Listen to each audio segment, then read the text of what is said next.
Hey, everybody, and welcome to another edition of NWSL Live. I am your host this week, usually in the analyst chair.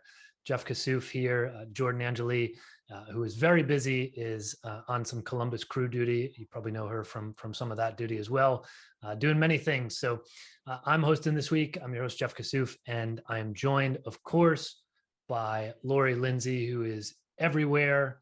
She's been calling some Olympics games, as I'm sure you've heard. She's calling NWSL frequently, and she joins us now from it's like a "Where in the World is Lori Lindsey" segment here. Where are you, Lori? I am back in Philadelphia, Back but in Philly. yes, I mean every week it is like musical chairs. Like, where am I going to be?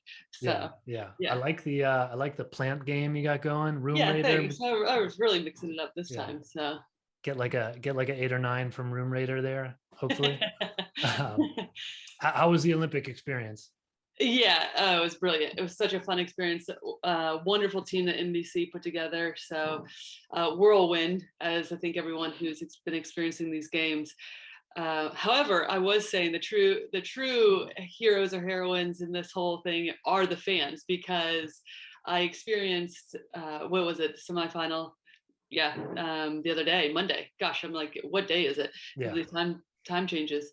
Um, Waking up as a fan at 3:45 is totally different than waking up at like 2 in the morning for like call time for calling games. I mean, like when you're calling games, like jazzed up and ready to go, and at 3:45 when my alarm went off yesterday, I was like, no, this is not how this should be working. yeah. But yeah, credit to all the fans, because there's been a massive following, everyone tuning in at the oddest hours. Yeah. Some pretty good numbers on the TV front for Yeah. 4 a.m. Eastern. I guess 1 a.m. Pacific is. I mean, even that's still kind of funky because the ending there is pretty late. So Yeah. yeah, so we'll see. Gold medal game. We'll talk a little Olympics later. I think maybe a sore subject for some folks in the chat here. I think we got a pretty U.S. based audience, but we are joined on this show in just a few minutes. We've got a guest every week. Happy to have a guest this week. Maybe even has a friend with her, Gabby Seiler from the Houston Dash, who is now climbing the goal scoring charts in NWSL. So we'll chat with her in just a few minutes. Busy weekend in NWSL as well as always, and we'll talk about that game that Houston was in as well. But Lori, we always try to do a couple quick talking points up top here of the weekend that was. So wanted to start with you. Bunch of different results that maybe jump out, and we'll talk in more depth about one game in particular in that third segment. But Orlando, we know we can see some of the highlights here as we chat soon. But Orlando jumped out to you, Becky Burley's first game. What did you see there? Yeah, this has been an interesting matchup, because I think historically North Carolina has had Orlando's number, and then this year quite a bit of back and forth draws, even I guess dating back into the fall series Mm-hmm. of 2020. But this is an Orlando team that has started off strong, and then over the last 6 games gone winless, had a tie in there. But you're just waiting for something to happen, because it's not that they've been blown out in these games. It's just they've like kind of lost their way, been hurt by some of those Olympic players being gone for sure. But fresh coach coming in with Becky Burley, who would know a lot of these players really well. And, I think just in general, some of the comments after the game, which we don't really need to get into depth about, I think prove the fact that they are ready for somebody else to come in and really kind of rejuvenate this team. And you saw that fight. I mean, this is a pretty back and forth match all around, and good step by Ali Krieger to come in, get the assist to Sydney Lebreu. And Sydney Lebreu, I think that actually was the tying goal for with Ashley Hatch, if I'm correct, with leading the league in terms of goal scoring, except for our soon-to-be guest is also just inches behind. So yeah, I mean, I'm excited to see what's going to happen with this Orlando team under Becky Burley. Again, a coach that's known to have a really good relationship with her players. So, and I think that's exactly what this Orlando Pride team needs right now. Just a little bit of guidance, but also belief in what they're doing. Yeah, and a nice equalizer here that we see from North Carolina in that game. I think, from Orlando, you mentioned the comments post game feeling as prepared as ever.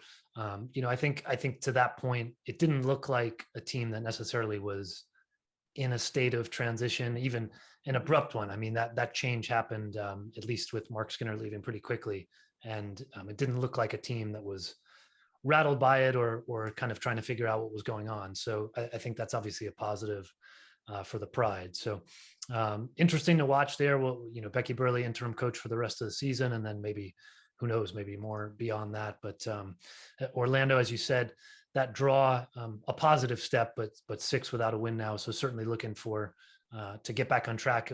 Not long ago at the top of the table in a very congested table. So part of that, we'll go to the second game. I guess my point of the are usually 3 points, but we've been doing a tag team here these couple of weeks. But Eugenie Le Sommer with, I think, a contender for goal of the season, which we'll put up here, which as of, I think it was this morning, 1 million views and counting on Twitter for this goal. I mean, this goal, the double cutback, I think very appropriately. I hate the term viral sometimes because I think it gets thrown out too much, but like this is legit. Yeah, and I think this is what we've been waiting for, right? From yes, yeah. So yeah, and wait, what were the comments? I keep hearing like she's taking souls. So unfortunately, you never want to be the defender in this. I know, But, yeah. I mean, it's a fantastic goal. So I mean, we'll just leave it at that in that regard. But yeah, we'll just praise the goal itself, and I think anybody in this situation defend. I don't think the field did her any favors here. No, it didn't for sure. There's a little bit of a slip there, but I think actually, if you look at it, she's right on the infield there. That's covered up. So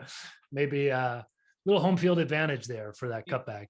For sure. But this is some good views of this one, because goodness gracious, I mean, Le Sommer's been close this season, and surprisingly, haven't found the back of the net yet, but then 2 in this game, and brilliant goal. Yeah. So awesome stuff. Important goal, an important result, I should say, for the Reign there, which we're going to talk about at the back end of this this show here in more depth, as we usually do, exploring that a specific result. But first, we got to get you to the guest. We'll take a quick break, and then we'll be right back here after the break with Houston Dash's Gabby Seiler. And if you have any questions, obviously throw them in the chat, and we'll try to work those in. But we'll be right back after this break.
Welcome back, everybody. I'm your host, Jeff Kassouf. Lori Lindsey joining me as always. We just chatted a little bit about some great moments from the weekend, and that was not an exhaustive list. There's more than that. So we're going to bring in our guest here who had one of those moments this past weekend for the Houston Dash.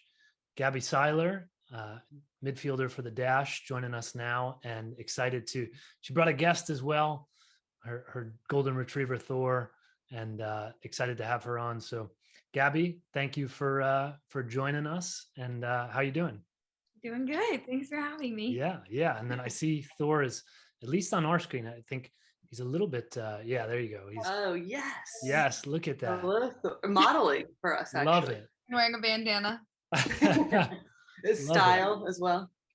Well, we definitely got to talk plenty of Thor and dogs, but maybe just appropriately, we'll start with some soccer. Maybe a couple weeks ago, you scored your first pro goal, an awesome goal. I remember post game you were talking about it and just kind of the emotions. And then this past weekend, here you are scoring again, as Lori was joking, goal scoring machine. But I know we've got a highlight of this past weekend's goal, which was top 90 finish on a corner kick. But what I don't know if to ask you what's gotten into you or how you feeling about this goal scoring streak.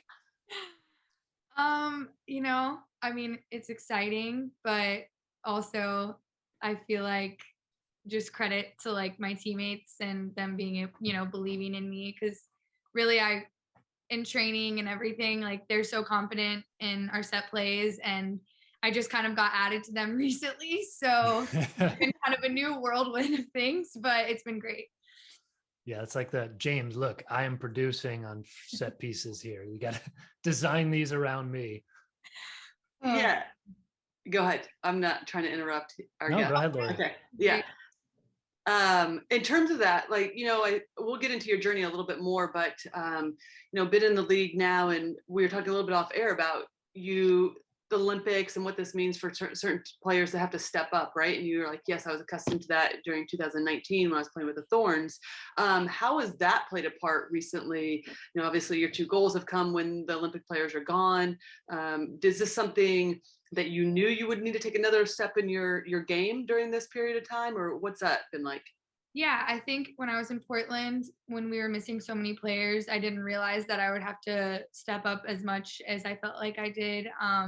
But I feel like everyone kind of has this camaraderie and they want to win for the girls who are in the Olympics, or even, in 2019 when it was the World Cup, and you want your teammates to come back and to be excited to be there, and you want to be, top of the table, obviously, or you want to be competing for those playoff spots. So I think having that experience in 2019, definitely, I brought that, I feel like, to Houston, and just understanding how important it is to get results when they're gone.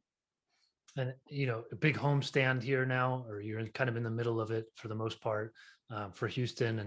And you all are in that mix of kind of 7 teams, basically, that are just all kind of grouped together. I'm wondering, we had Richie Burke on last week, and Jordan and I were talking to him, and I was maybe a little bit surprised. I don't know. He said he really doesn't look at the table because of how frequently it changes. Is that, how do you approach it from a player perspective, knowing like you need to be in those playoff spots? Are you looking at that frequently? I think it's more, especially for the Dash, we just try to take it a game at a time, because it's easy, I feel like, to get caught up in future games or future results. But I feel like we've really tried to like live in the present and focus on each game. And even like in a game, we try to break it up into certain aspects of the game, just so we can truly like try to be the best in those moments. So I do actually agree with him on that. Like, I think, it's easy to get caught up in that, but you also have to focus, I guess, on the present. Nice.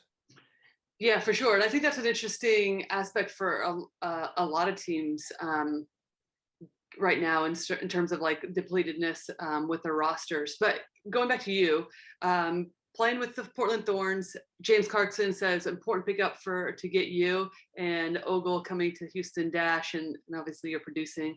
And I was not joking actually about goal scoring, because you're a midfielder, and I'm like, hell yeah, let's go, Gabby. Just walk us through the journey. Did you have any idea that you could be potentially going to Houston? Was that out of the blue? What has that been like? Yeah, I think for me, I'm kind of a homebody, so I really wanted to be closer to home, and I loved my time out in the Pacific Northwest. Like seriously, some of the best years of my life and like the best friendships. But I think being so close to my family, it's a much easier flight for my parents to get to, and I have 6 nieces and nephews, so just it was hard being that far away from home and just feeling like I was missing out on a lot of their life. So it was more of a mutual, like I wanted to be closer to home, and it all really couldn't have worked out better. Yeah, nice. Well, I mean, let's talk about your journey a little bit, Gabby. I know you have, spoken about it, written about it. Maybe some folks who are tuning in. I know tuning in. We've got some worldwide fans, maybe some newer fans. You came in, you were drafted in 2018. You've said, the next day you had a knee surgery after that draft that from something that had already happened, and you worked your way back 2019 and had another setback on the ACL front. I know you've talked about this in terms of how you've responded and how it shaped you, but you're in a good place now, obviously, with you thriving with Houston. Like, how did you respond to those moments? Maybe even that second time around in 2019 when you were flying with Portland at that point, in the early season. Yeah, I mean, it was definitely a huge setback. And I remember tearing my ACL and feeling like, honestly, the world was ending, which is so dramatic looking back. But it was awful. And I didn't realize why that happened then. But also, I feel like it really taught me to be grateful for the sport and truly not take a day for granted. And I tell my teammates this now. I really try to take every day for what it is and to really not take it for granted, because you never know when that's going to be taken away from you. And even with my first knee surgery, I remember having that feeling of like, am I ever going to be able to play again? Just because it was so gruesome.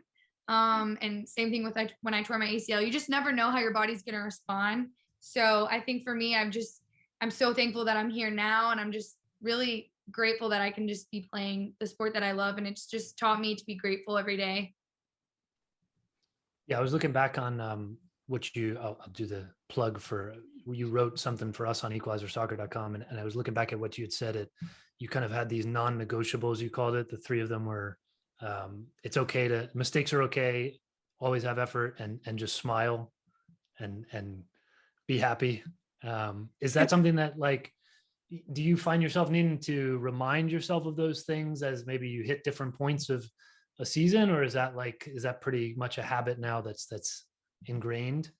Yeah, I think I've tried, and I feel like this has been a journey, but I feel like I've tried to control the controllables, which I feel like is a cliche, but I feel like those are things you really can control. And I think that's a big thing that, James has talked about. And that's a big part of our DNA at Houston is you can always control your attitude, you can control your effort, and you can control what you give your teammates. So even on the hardest days when sometimes maybe those things aren't happening, I do try to go back to those things because I think they are super important, and they are the things that you can control, because you can't control sometimes the coach's decisions, or honestly, sometimes you can't control results of games and so many different things, but you can control those things. So I do always try to go back to those things, even when it's hard.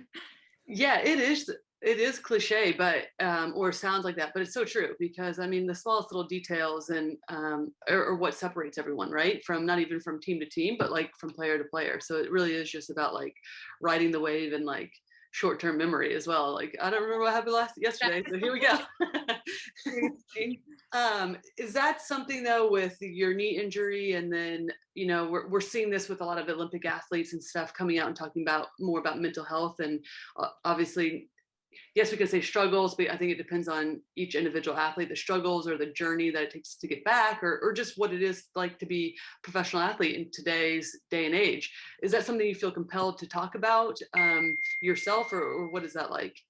Yeah, 100%. I think this mental health journey that I've been on too has been a journey over the last 5 to 6 years. And I think it's always been there, but I just kind of now discovered it for myself. And I feel like for so long, not that I was ashamed, but honestly, I kind of was to even speak about it, because I feel like there is a stigma of it just, you feeling like you can't talk about it, or it's not I guess, as important as your physical health, like so many different stigmas, right? But I do feel compelled to talk about it because it is so important and it really has changed my life for the better. And just talking about it and knowing that people aren't alone in it, and even the best athletes in the world, as we're seeing now on this stage in the Olympics, deal with these things. And just, we're not just what you see on the field or on the court. There's so many different things that go beyond that. And I think that's really what I would want people to know. Yeah, no, that totally makes sense. And what was my follow-up question to that? Oh, I one thing talking with your coach too is that James Clarkson, even last year during the Challenge Cup, he would talk about doing meditation after trainings, or even if it's just for 5 minutes. Is that something that you all are still doing? Because I found that like amazing, and also just like a time for everyone to relax, especially given the stressors of everything that's going on with COVID, outside of just being a professional athlete, right? Is that something that's still a central part of the team? When we actually meditated today, so that's really weird that you asked that. Yeah, that definitely is, and I think it's a huge part of our team, and just being able to find that balance, and just being able to like relax and just kind of forget about those things. Yeah, it's been a huge part of our team, and it's definitely carried into this year because we meditated today. So Perfect. There you go. Well, I know you've been outspoken on this topic. I'm curious, just kind of, we've seen it come into the spotlight at the Olympics. I think we saw it a little bit more even coming into the Olympics, but do you think there's anything that could be done better, just to kind of make sure that isn't just a phase in terms of being aware of mental health? I mean, everybody's kind of experienced something probably during the pandemic in that department, but I think maybe we've seen it more even on the spotlight on athletes with the Olympics, of like being in bubbles, for example. I mean, that's kind of seems like what it is in Tokyo at the moment. And how does that kind of sustain to make sure that the attention's there, obviously, and then that attention becomes something effective?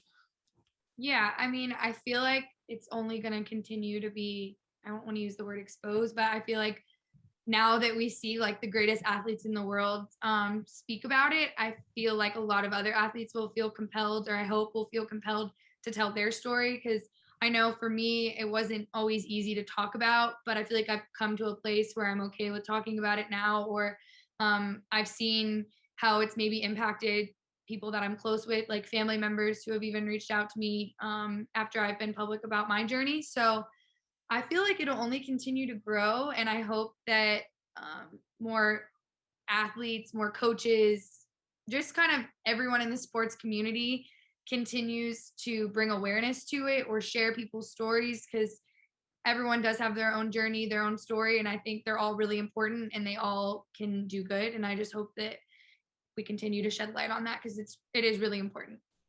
Yeah, nice. Well, hopefully some folks are listening and have been reading some of what you've been saying out there and paying attention on that front.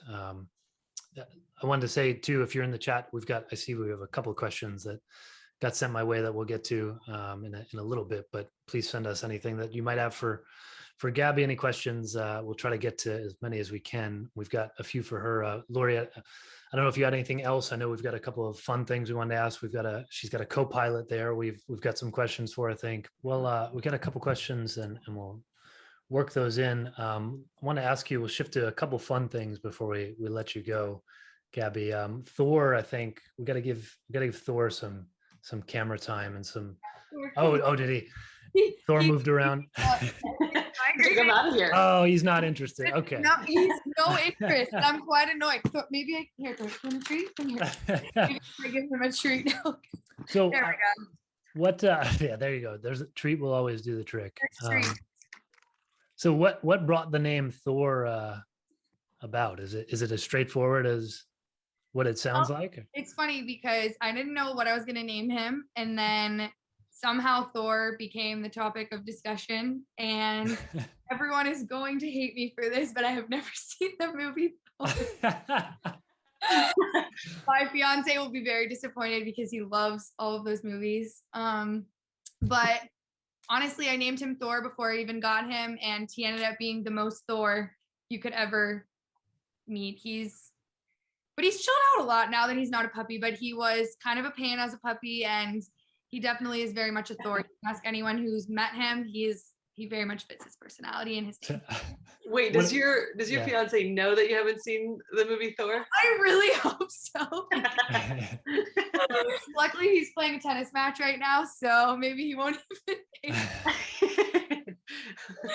So what is like a Thor action that makes it a fitting name? He's just like, I don't know. He's this is gonna be sad. I don't know if this is Thor at all, but what people tell me that Thor is described as how he is. He barks a lot if I don't give him attention. He's blonde, so but yeah, he has a lot of energy. But he's also a love. He loves everyone, all dogs. He's the best. Nice. Got his own Instagram account too, so go follow. That is actually the most important. Okay, I actually am. Are you still? I need to know this. Are you still playing basketball? Like, what's going on here? That's funny. James actually asked me that in preseason. He's like, Gabby, there's some 3v3 and right around the corner. And I was like, James, I don't think I should be doing this. Yeah, right. Yeah, you're right. Get into the Olympics or 3v3 Olympics. Yeah, not 3v3. What are they calling it? Yeah, that is so cool. Yeah, that is so neat. I loved 3v3 growing up. I played 3v3 basketball and 3v3 soccer, and it was so fun. No, I'm not playing basketball, but my fiance still thinks he can beat me in horse, and that is yet to happen around the world. He's convinced that it'll happen one day, but it has yet to happen. So. Good. Okay. Listen, it's not going to happen. So just like, when are you getting married? December 18th. Okay. Right around the corner. Yeah. The only time you can get married. I was going to say that's a there's like a 5-week period there where it's like, everyone get married, go. Yeah. That's a good timed, well-timed there on that. Okay. But I need to know more about the fashion of the NWSL because we are seeing players are really stepping up in the fashion department. Not that they're stepping up. I think it's always been there. They're just being highlighted now, which is like the best for me. But I'm thinking like you all just played Gotham, yourselves and OL Reign. I see a lot high up in, I would say, the rankings of the NWSL. Is there any, speaking of competition, is there any competition with fashion and the pre-game drips, we should say? Actually, it's so funny. I don't even think about it that way because honestly, I feel like I'm the biggest fangirl of Gotham's outfits. So I'm like their number one fangirl. Like I live for so they've already won. Yeah, like and even Reign. Like I think I comment on all their pictures because I love them all. And I wish that I could even compete, but I'm not even on the same playing field. They're like, I'm the biggest fangirls of all of them. So no, listen, you have some good genes. I'm into your genes. Incredible, and I live for them. I love the pregame outfits. Like it's seriously my it's fun. So I live for that. And Gotham, Reign, honestly, everyone's been stepping it up, and it's been so fun. Yeah.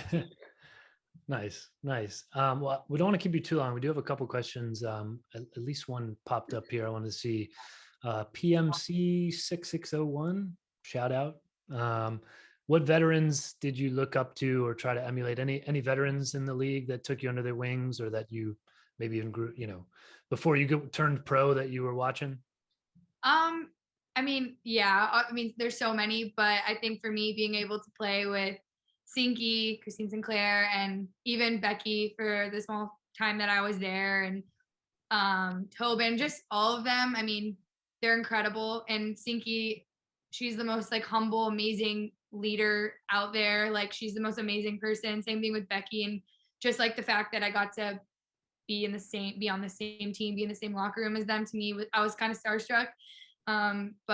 And I would never say that to them, but they seriously are like just the best, and just being able to hear them and play with them was incredible. So, yeah. Well, don't worry, they'll hear it. I'm sure. What's it? It's 6:30 in Japan, so I'm sure this is like exactly what Christine Sinclair is. She's watching with a coffee. Yeah, we'll put it out there for you. Well, how about maybe we can end it there on the Olympic front. Teammates coming back. I know we talked a little bit about Olympics, but what do you? I mean, I'm sure you're looking forward to that. What is that?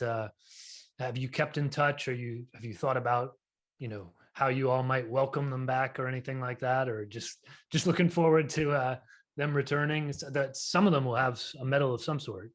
Yeah, I mean, we're like the most proud of them ever. We're their biggest fangirls, I think, and we're so happy for them. And even though we aren't supposed to be getting up at 3 a.m. to watch, we we definitely shouldn't be doing that. And but we obviously want to support them in any way that we can.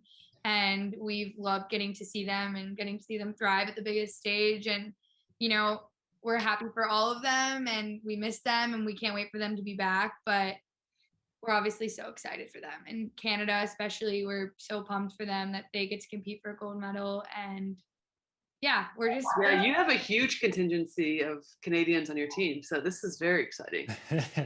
Exactly. Like, we're so excited for them. So yeah, I mean, we wish they were here, but we're so pumped for them, just absolutely thriving. So nice. Well, I'm sure they're looking forward to coming home with that medal of some sorts, and we're looking forward to seeing them back soon. So, well, Gabby, thank you for joining us. Thank you, Thor, for perking up for us at the end there and coming around. And I don't know, maybe hopefully we're good luck and not a jinx on your goal scoring streak here. For, we're going to need a brace in the next game. Okay. So you can double. Well, we'll keep an eye out. Thank you so much for your time. Yeah. Yes, thank you for having me. Good luck. Thank you, Gabby. We'll be right back after this break with more NWSL Live.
Welcome back, everybody, to NWSL Live. Really stoked to have had Gabby Seiler on there. Like I said to her, hopefully we didn't it's like the Madden cover jinx or anything. That's her goal scoring streak there, Lori. We're not. We're actually elevating her even more. She will have a brace, and then she'll be like in the top tier. There you go.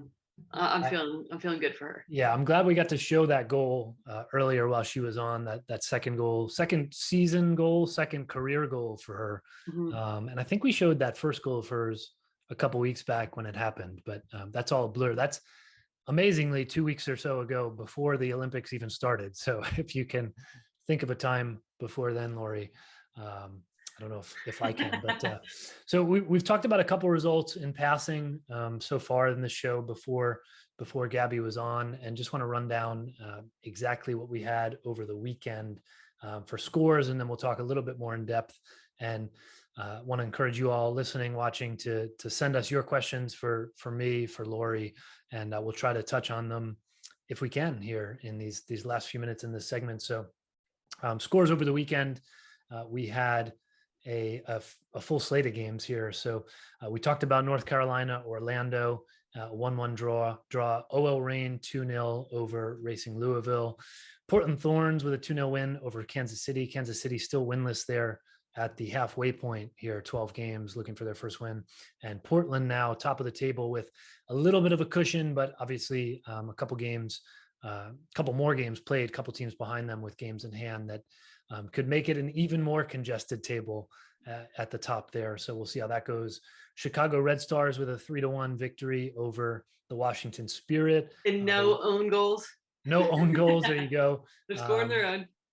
So Chicago with a big win there, and no real consolation, but a great goal there from Trinity Rodman and Washington in that one goal there. And then our guest that we just had on, Houston Dash, with a 1-1 draw against Gotham in a game of two teams. I think, they're in that mix of that 7 or so that are in the sort of congested part of the table. And certainly I think two teams who we should be seeing, I would say, playing into November in the playoffs. So a busy weekend, another busy one ahead. And we'll get to some things here. But again, if you have any questions for us as to what's going on in the league, any bold predictions from us, anything like that, put us on the spot, I guess. Send them in the chat and we'll try to get to those. But Lori, I just read off those results. What jumped out to you from a result perspective from this last weekend? Yeah, for sure for me, the OL Reign. I mean, this is a team that I think all of us can agree, and I think the players would agree too, for long stretches haven't performed up to their standards. And as you spoke about earlier in the show too, the Leismer first goal, just cutting, what we're typically used to seeing Leismer do, and we hadn't quite seen it yet in the NWSL. So I'm really excited to see where this team is going to go.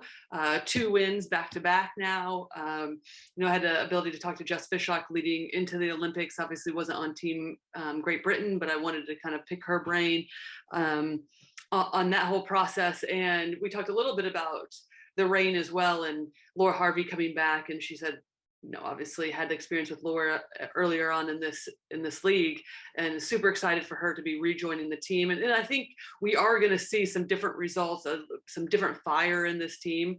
And it's just taken them a little bit of time to kind of turn things around. And I think this could be the start of something exciting. And you've already mentioned how congested the table is, and goodness, is it going to be, I think has the ability to be a really fun stretch these next few months leading into playoffs for sure.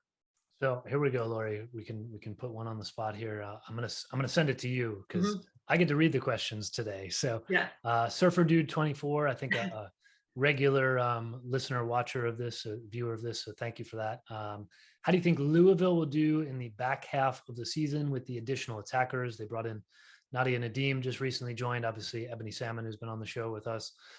Do you think they can make up the ground to make the cut for the playoffs? They are just a little bit adrift of that big group we've talked about. Yeah. I really like what Christy Holly's done with the Louisville team, and for them to be as competitive as they have been in this season, being the inaugural year, and how many young players they have. I mean, major kudos and credit to them. I do think it's going to be tough. I think especially once you get some of these players back, I think it'll be dependent upon some of the teams on how rejuvenated these players are once they get back from the Olympics, because it is a lot, not only the games, but the travel, everything. So that will look different from team to team, but Louisville's not going to get any of those players back because they didn't lose anybody. So I think that's going to be tough, especially in these later parts in the season, because that's when you're going to see some of the experience start to shine through on how long a season actually is, what it takes to not only survive, but thrive in those latter months. And that's difficult when you have a really young team to week in and week out, not only to perform, but to get the results and not just survive in this league. So I would like to see them do well because I like what they've done, but I think it is going to be difficult, especially once you start to see even more of these players come back from international duty to other teams. Well, it's like you read the production notes, Lori, because that is a perfect segue to what I want to ask you on the Olympic front. So I'm sure if you're watching this, you're interested in NWSL. I would imagine you're interested in Olympic women's soccer and everything happening there. So we've got the medal round coming up Thursday. It's all on Thursday in the East Coast of the US, that time zone, Friday morning for the gold medal match in Tokyo. And talk about needing sleep. It's like 2 days of games, but it's not really, Lori. So I guess we're looking at some daytime naps or sleeping there. But gold medal match, Sweden versus Canada, and the US is maybe somewhat surprisingly in a vacuum as far as pre-tournament hopes, but maybe not so surprising based on how things have gone in tournament.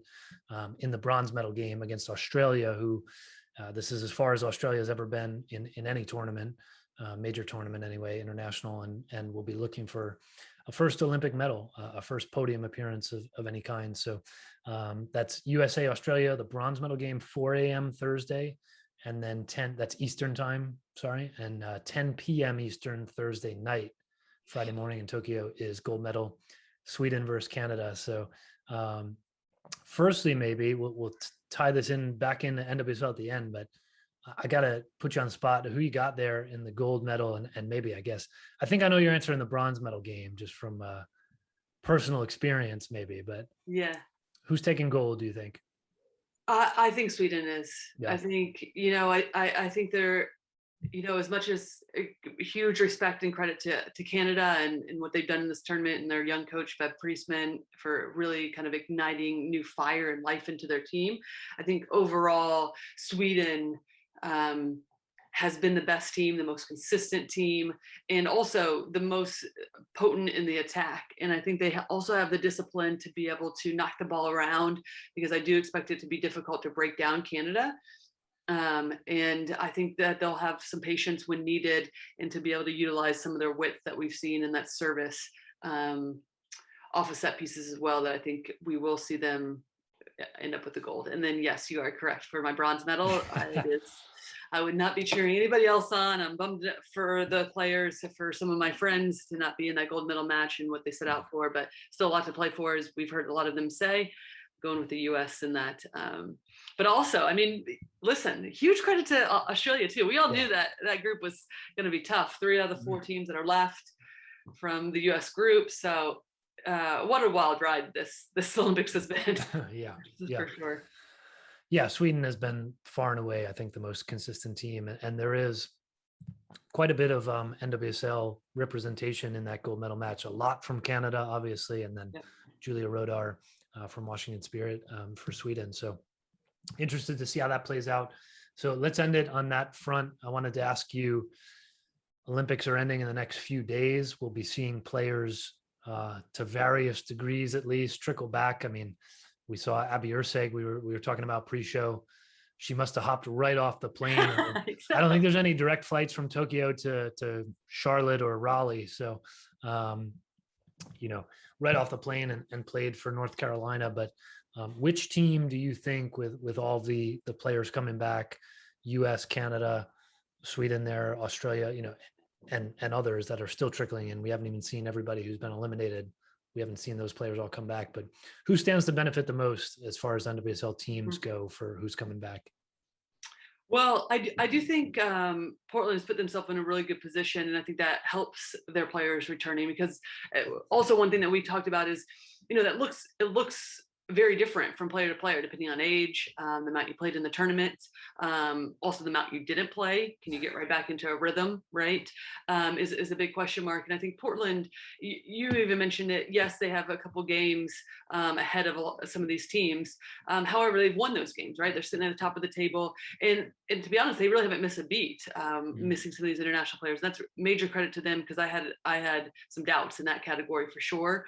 However, I think that helps them in the fact that allows them to bring in back their players slowly, depending on what they need. I can see potentially Lindsey Horan wanting to jump right back in, but I could see, I think mentality-wise, Becky Sauerbrunn, AD Franch, and Christine Sinclair would too, but I think that it allows them to be able to ease some players in. And then I'm also go, listen, I think a lot of teams are going to benefit. However, North Carolina too, Dabinia, Sam Ewis getting back to the mix. How do they, Lynn Williams? I mean, all of a sudden that is like mixed in with Amy Rodriguez that's been traded since everyone's been gone. That, I mean, who knows what that attack's going to look like? And we've seen it without Amy Rodriguez, and then you add somebody another player that can score goals. So, yeah. That'll be interesting to how that all, how everybody reintegrates a trade happening, pretty big trade, while players are gone. So, well, we'll see. Gotham will be hosting North Carolina this weekend. As a quick rundown, we've got Spirit versus Thorns, Rain Dash, Louisville versus Kansas City. I know we had a question of what it will take for Kansas City to get their first win. I think I can quickly take that. I think the opportunity is obviously there. If you're looking for potential matchups and places that could happen, I think this weekend could be one of those. In Louisville is certainly realistic enough. Kansas City trying to maybe find that. It is a dangerous time to be playing Kansas City, because anybody could, I mean, like it is ready for the taking. Yeah. For sure. And then the weekend wrapping up with Chicago hosting Orlando on Sunday night. So looking forward to some more matches. By this time next week, we will not only recap those, but we will know which teams took which medals in the Olympics. Obviously, this is an NWSL show, but plenty of players there. So I'm sure we'll have a thing or two to say on that front. And thanks, Lori, for another good chat. And thanks again to Gabby Seiler for coming on, and to Thor for assisting with, we always love to have the dogs on. So for sure. Yeah. Get the animals on, everybody. Let's go. Yeah. And thanks for hosting today, Jeff. And we're saying hi to Jordy. Yes. Hello to Jordan. We'll see her again soon. And thanks for joining us, folks. We'll be back again, as always, 5 p.m. Eastern on Twitch on Tuesdays, right here where you're watching already. Thanks for joining us, and we'll see you next week.